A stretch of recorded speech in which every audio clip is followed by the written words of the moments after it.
பார்வையாளர் அனைவருக்கும் தமிழம் மலையொலியின் அன்பு வணக்கம். இன்று நாம் பார்க்க இருக்கின்ற தலைப்பு, யூடியூபர் மாரிதாஸ் அவர்கள் கைது செய்யப்பட்டிருக்கிறார்.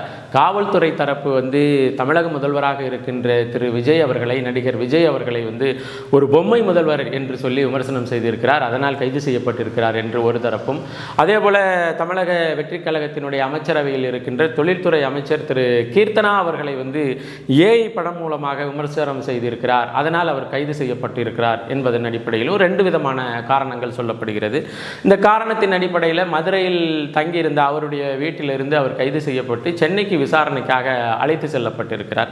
இந்த கைதை தமிழகத்தில் இருக்கின்ற முக்கிய அரசியல் தலைவர்கள் கண்டிச்சிருக்காங்க. நாம் தமிழர் கட்சியினுடைய தலைமை ஒருங்கிணைப்பாளர் அண்ணன் செந்தமிழன் சீமான் அவர்கள் கண்டிச்சிருக்கிறாங்க.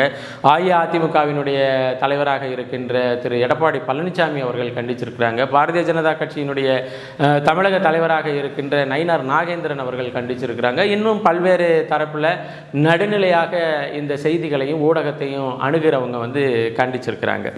இப்போ இந்த கண்டனம்ங்கிறது தாண்டி, இந்த தமிழக வெற்றி கழகத்தினுடைய அமைச்சரவை என்பதை தாண்டி மாரிதாஸ் அவர்கள் கைது செய்யப்பட்டிருக்கிறதுனுடைய நோக்கம் என்ன? ஏன்னா இதே தமிழக வெற்றி கழகத்தினுடைய அமைச்சரவையில் இந்த தமிழ்நாடு அரசினுடைய கண்காணிப்பில் சமூக வலைதளத்தில் தமிழக அரசை அவதூறாக பேசிவிட்டார் என்று ராமநாதபுரத்தை சேர்ந்த ரமேஷ் பாபு என்கின்றவரை கைது செய்திருந்தது போன வாரம்.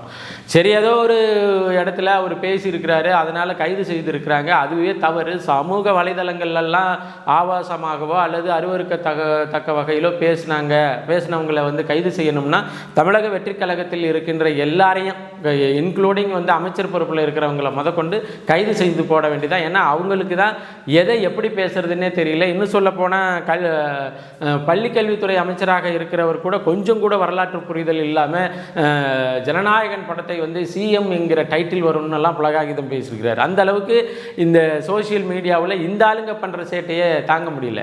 இவங்க என்னன்னா ஆட்சி அதிகாரத்தில் இருக்கிறவங்கிற பேரில் இன்னொரு தரப்பில் எதிர்கருத்தை பதிவு செய்கிறவங்கள கைது செய்திருக்கிறாங்க அப்படின்னு பார்த்தா, மாரிதாஸ் அவர்கள் இன்று கைது செய்யப்பட்டிருக்கிறார். மாரிதாஸ் ஒரு சாதாரண சமூக வலைதள பதிவாளர், அதனால் கைது செய்யப்பட்டிருக்கிறார் அப்படின்னலாம் சொல்ல முடியாது. தமிழகத்தில் இருக்கின்ற முக்கியமான யூடியூப் இன்ஃப்ளூயன்சரில் ஒரு ஆள் மாரிதாஸ். இன்னும் சொல்ல போனால் மாரிதாஸினுடைய அந்த கண்டென்ட் ஸ்டைல் கொஞ்சம் வித்தியாசமாக இருக்கும். ஒரு கருத்தை பேசும்பொழுது அந்த கருத்திற்கு தொடர்புடைய படங்களையும் அதற்கு தொடர்புடைய ஆவணங்களையும் தன்னோட ஸ்க்ரீனில் வச்சுட்டு ஒன்றா விலக்கி பேசக்கூடிய அளவிற்கு ஓரளவு கண்டென்ட் யூடியூபர்னு வச்சுக்கோங்களேன். அவர் கைது செய்யப்பட்டிருக்கிறார். அவர் கைது செய்யப்பட்டிருக்கிறதுக்கு அடிப்படையில் சொல்லப்பட்ட இரண்டு காரணங்கள் என்னென்னா, தமிழக வெற்றிக் கழகத்தினுடைய தலைவர் நடிகர் விஜய் அவர்கள் முதல்வராக செயல்படுகிறாரா அப்படிங்கிற ஒரு கேள்வியை கேட்டு, இவர் சும்மா பொம்மையாக தான் இருக்கிறாரு, இவருக்கு கீழே இந்த அதிகாரத்தை பயன்படுத்திட்டு ஒரு மாஃபியா கும்பல் வேலை செய்யுது, அந்த மாஃபியா கும்பல் குறித்து இவருக்கு தெரியும், தெரிந்த போதும் இவர் பொம்மையாக செயல்படுகிறார், அதனால பொம்மை முதல்வர் அப்படின்னு விமர்சிச்சிருக்கிறாரு. அந்த மாஃபியா யாரு, என்ன மாதிரியான செயல்பாடுகள் நடக்குது, எதற்காக இந்த கோபம் அவர்களுக்கு வருது, எதற்காக மாரிதாஸ் அவர்களை கைது செய்ய வேண்டிய அளவிற்கு இவர்களுடைய கோபம் போகுது அப்படின்னு நம்ம விசாரிச்சோம்னா தான் இவர்களினுடைய உண்மையான முகம் தெரியும். யாரு இந்த பொம்மை முதல்வரினுடைய அமைச்சரவையில் இருக்கின்றவர்களினுடைய உண்மையான நோக்கமும் தெரியும், உண்மையான முகங்களும் தெரியும்.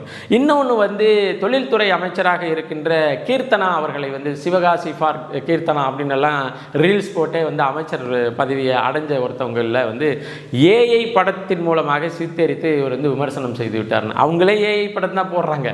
அவங்களே என்ன பண்ணுறாங்கன்னா, ஒரு தொழில்துறை அமைச்சர் தொழில்துறையில் முதலீட்டாளர்களை ஈர்க்க வேண்டும் என்ற விருப்பம் உள்ளவர் அந்தந்த தொழில்துறை நிறுவனங்கள் அணுகணும், நிறுவனங்கள் ஏற்கனவே இருந்த நிறுவனங்கள் எதற்காக போணுச்சு, எந்த நிறுவனங்கள் எதற்காக காரணத்தை சொல்லிட்டு போணுச்சு, அதை எப்படி காரணத்தை சரி செய்வது, இல்லட்டினா புதிய நிறுவனங்களுக்கு என்ன கமிட்மெண்ட்டை கொடுத்து அவங்கள இந்த தமிழ்நாட்டில் தொழில்துறை வளத்தை பெருக்குவது என்றெல்லாம் பார்க்காம ஒரு ரீல்ஸில் கையை காட்டி காலை காட்டின்னு சொல்லிட்டேன், அது காலெல்லாம் காமிக்கல, கையை காட்டி அந்த மாடுலேஷன்லாம் காமிச்சு ஒரு ரீல்ஸை போட்டு நீங்கள் முதலீட்டாளர்கள் வருங்க, யார் வந்தாலும் 21 நாளில் உங்களுக்கு அனுமதி கொடுத்துருவோம், அப்படி செய்யும் இப்படி செய்வோம்னெல்லாம் செய்தி போட்டு தொழில்துறையை முதலீட்டை ஈர்க்கிற வகையில் இது பேசியிருக்கு அப்படின்னு அவர் பேசியிருக்கிற கண்டென்ட் ஏஐ மூலமாக ஜெனரேட்டர் ஆடியோ பிக்சரு அது ஒரு அவதூறை பரப்புவதாக இருக்குது அப்படின்னு சொல்லி காரணங்கள் சொல்லப்படுது. ஏஐ மூலமாக ஜெனரேட்டட் அப்படின்னு சொன்னால் அதற்காக உரிய விளக்கத்தை கொடுக்க அந்த ஏஐ நிறுவனத்தை பயன்படுத்திய ஏஐ அந்த தொழில்நுட்பத்தை பயன்படுத்திய யூடியூபரை வந்து ஒரு நோட்டீஸ் கொடுத்து நீங்கள் விளக்கம் கொடுங்கன்னு சொல்லலாம். ஆனால் கைது செய்து உள்ளுக்கு வச்சு விசாரிக்க வேண்டிய அளவிற்கு என்ன செய்தார்னா, ஆமாம் உண்மையிலேயே செய்திருக்கிறாரு. என்ன செய்திருக்கிறாருன்னா, தமிழக முதலமைச்சராக இருக்கின்ற நடிகர் விஜய் அவர்களினுடைய அந்த அதிகார மையம் வந்து அவரிடம் இல்லை. அவர் ஒரு பொம்மை முதல்வராக தான் இருக்கிறாரு. அவருக்கு பின்னாடி ஒரு பெரிய மாஃபியா குரூப் இருக்குது அப்படின்னு சொல்லி செய்தியை வெளியிட்டிருக்கிறாரு. ஏன்னா மிக சமீபத்தில் போதைப் பொருள் ரைடு நடந்துச்சு. அந்த ரைடில் வந்து மிக முக்கியமான ஒரு நபர், இன்னும் சொல்லப்போனால் ஆதவ் அர்ஜுனா, அதாவது தமிழ்நாட்டினுடைய நிழல் முதல்வர் என்று பல்வேறு ஊடகங்கள் பேசி வருகின்ற தமிழகத்தினுடைய விளையாட்டுத்துறை அமைச்சராக இருக்கின்ற திரு ஆதவ் அர்ஜுனா அவர்களினுடைய உறவினராக இருக்கின்ற ஜான் பிரிட்டோ அப்படிங்கிறவர் வந்து இந்த போதைப் பொருள் கடத்தல் நெட்வொர்க்கினுடைய யார் முக்கியமான புள்ளியாக இருக்கிறார் என்று செய்தியை வெளியிட்டிருக்கு ரைடு நடந்த இடத்துல. அப்போ என்ன செய்கிறாரு மாரிதாஸ் வந்து ஜான் பிரிட்டோவிற்கும் ஆதவ் அர்ஜுனாவிற்கும் உள்ள தொடர்புகள் என்ன அப்படின்னு விளக்குறாரு. அதே போல் இந்தியாவினுடைய சின்ன சின்ன துறைமுகங்களில், தமிழ்நாட்டில் சிறு துறைமுகங்கள் வழியாக தான் இந்த போதைப் பொருள்கள் வந்து கடத்தப்படுகிறது என்று அந்த ரைடில் கண்டுபிடிச்சிருக்கிறாங்க. அப்போ அந்த சிறு துறைமுகங்களினுடைய கட்டுப்பாட்டை வைத்திருக்கிறவர் வந்து தமிழக முதல்வராக இருக்கின்ற நடிகர் விஜய் அவர்கள் வந்து ஏன் இதில் வந்து ஆக்ஷனை எடுக்கலை, நான் போதைப் பொருளை ஒழிச்சிருவேன், நான் அதை செஞ்சிருவேன் இதை செஞ்சிருவேன் அப்படின்னு சொல்கிறீங்களே. நீங்கள் உங்களுடைய கட்டுப்பாட்டில் இயங்குகின்ற சிறு துறைமுகங்கள் வழியாக கடத்தப்படுகின்ற இந்த போதைப் பொருள்களை கட்டுப்படுத்துவதற்கு எது தடுத்தது அப்படின்னு சொன்னால் ஜான் பிரிட்டோ அவர்களினுடைய அந்த நெட்வொர்க் தடுத்ததா? ஏன்னா அமலாக்கத்துறையினுடைய ரைடில் 256 கோடி ரூபாய் வந்து பணமும் அதற்கு உரிய மதிப்புடைய கஞ்சா பொருட்களும் வந்து கைப்பற்றப்பட்டிருக்கு. அப்போ தொடர்புடைய நபர்கள்னு பார்த்தா இமீடியட்டாக பார்த்தீங்கன்னா ஆதவ் அர்ஜுனா குடும்பத்தினுடைய உறவினராக இருக்கின்ற ஜான் பிரிட்டோ அவர்கள். இப்போ மாரிதாஸ் என்ன செய்கிறார்னா, ஜான் பிரிட்டோ அவர்களுக்கும் ஆதவ் அர்ஜுனா அவர்களுக்கும் இடையே உள்ள உறவினை வந்து எஸ்டாப்ளைஸ் பண்ணி வீடியோ போடுறாரு. இது தாங்க விவரம், இது தாங்க முதல்வர், இது தாங்க துணை முதல்வராக செயல்பட்டு கொண்டிருக்கின்ற அதிகார மையமாக செயல்பட்டு கொண்டிருக்கின்ற ஆதவ் அர்ஜுனாவுடைய ஃபேமிலி நெட்வொர்க்கை இன்னதுங்க, இன்னென்ன நெட்வொர்க்கில் இருக்கிறவங்க இன்னென்ன வேலையை செஞ்சுக்கிட்டு இருக்கிறாங்க, இது தாங்க இந்த போதைப் பொருள் கடத்தலுக்கு பின்னாடி உள்ள விஷயம் அப்படின்னு சொல்லி புள்ளி விவரங்களோடு ஆதாரங்களை வெளியிட்ட பிறகுதான் கோபம் அதிகமாகி எங்கடா நம்ம அடித்தளத்திலேயே கையை வச்சிருவாங்களோ அப்படின்னு சொல்லி ஒரு சாதாரண வீடியோவிற்காக கைது செய்யப்படுறார். இப்போ இவங்க சொன்னாங்க இல்லையா, ஆட்சி அதிகாரத்திற்கு வருவதற்கு முன்னாடி போட்டி 2 பேருக்கு தான், டிஎம்கேக்கும் இன்னொன்று டிவிகே அப்படின்னு சொன்னாங்க இல்லையா. டிஎம்கே காலத்திலேயே இது மாதிரி வீடியோ போட்டவங்களையும் அரசை வந்து குறை சொன்னவங்களையும் கைது பண்ணி கொண்டு போய் சிறையில் அடைச்சி இதே வேலை தான் பண்ணாங்க. இப்போ அதை கொஞ்சம் கூட வந்து மிச்சம் வைக்காமல் இந்த தமிழக வெற்றிக்கழக தலைமையிலான அமைச்சரவை தமிழ்நாடு அரசினுடைய போர்வையில் இவங்க உண்மையிலேயே முழுக்க இது கட்சியினுடைய கட்டுப்பாட்டில் இந்த தமிழ்நாட்டை வச்சிருக்கிறாங்களே ஒழிஞ்சு கட்சி கைப்பற்றி ஆட்சி நடத்தி ஆட்சி வந்து அனைத்து மக்களுக்கும் பொதுவான வகையில் நடத்தப்பட்ட அதன் அடிப்படையில் தமிழ்நாட்டை நிர்வகிக்கிறாங்களான்னா இல்லவே இல்லை. அதையும் ஒரு பெரிய ரசிகர் மன்ற கட்டிடம் மாதிரி தான் இந்த வேலைகளை செய்துக்கிட்டு இருக்கிறாங்க அப்படிங்கிறத யூடியூபர் வந்து எக்ஸ்ட்ராப்ளைஸ் பண்ணுறாங்க.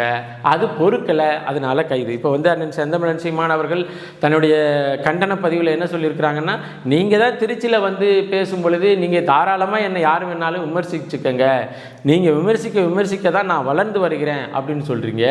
நீங்கள் சொல்லிட்டு போய் 2-3 நாளுக்குள்ளே கொஞ்ச நாளுக்குள்ளே இவர் வந்து அங்கே ராமநாதபுரத்திலேருந்து ஒருத்தர் கைது செய்யப்பட்டிருக்கிறாரு. இப்போ யூடியூபர் மாரிதாஸ் அவர்களும் கைது செய்யப்பட்டிருக்கிறாரு. அப்போ உண்மையிலேயே நீங்கள் மேடையில் பேசுனது ஒன்று, இங்கே ஒன்று பேசுனது ஒன்றா, நீங்கள் மேடையில் பேசுகிறது வேறையா அப்படிங்கிற ஒரு கேள்வியை அண்ணன் சீமான் அவர்கள் தன்னுடைய கண்டன அறிக்கையில் பதிவு பண்ணியிருக்கிறாரு. அதே போல் எடப்பாடி பழனிசாமி அவர்கள் வந்து பொம்மை முதல்வர்னு சொன்னார்.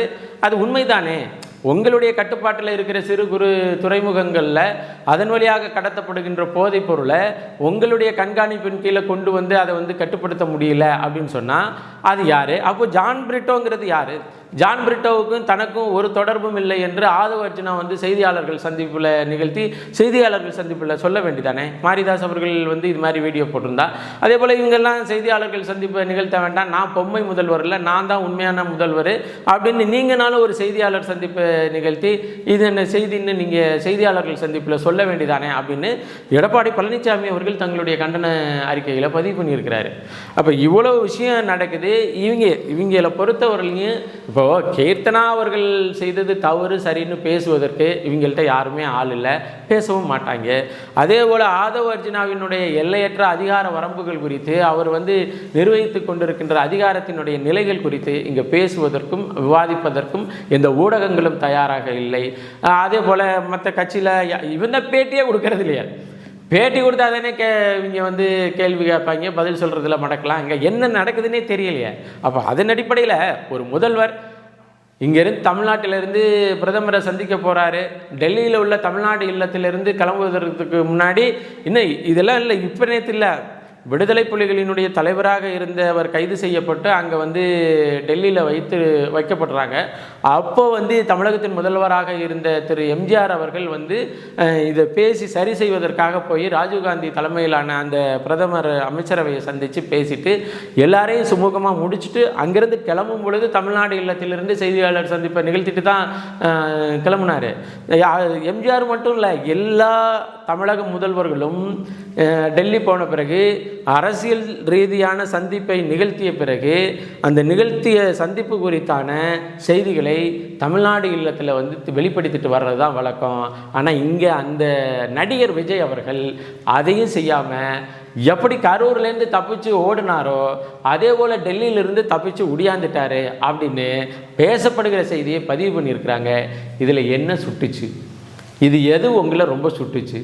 எதற்காக இந்த கைதுங்கிறது தான் மிகப்பெரிய கேள்வியாக இருக்குது. அதனால் இது மாற்றம் ஏமாற்றம் இல்லை. சுகி சிவம் வந்து ஒரு பேச்சில் சொல்லியிருக்கிறாரு, ஒருத்தன் வந்து திரைப்படத்தை பார்த்து விஷம் குடித்த நிலைமையில் தான் இந்த தமிழ்நாடு இப்பொழுது விஷம் குடிச்சிருக்கு. விஷம் குடித்தா பொழைச்சி நம்மளை காப்பாற்றி கொண்டு வந்து சேர்த்து வச்சுருவாங்க காதலில் நினச்சது மாதிரி நினச்சி ஏமாந்த மாதிரி தமிழ்நாடு மாற்றத்தை நினச்சி விஷத்தை குடித்து ஏமாந்து நிற்குது அப்படின்னு பதிவு பண்ணியிருப்பார். மாரிதாஸ் போன்றவர்களினுடைய கைதும் அதைத்தான் இவர்கள் செய்து கொண்டிருக்கிறார்கள் என்பதை பதிவு செய்கிறது என்பதை பதிவு செய்து இந்த கைதிற்கு நமது கண்டனங்களை பதிவு செய்து மீண்டும் ஒரு காணொலி பதிவில் இணைவோம். நன்றி, வணக்கம்.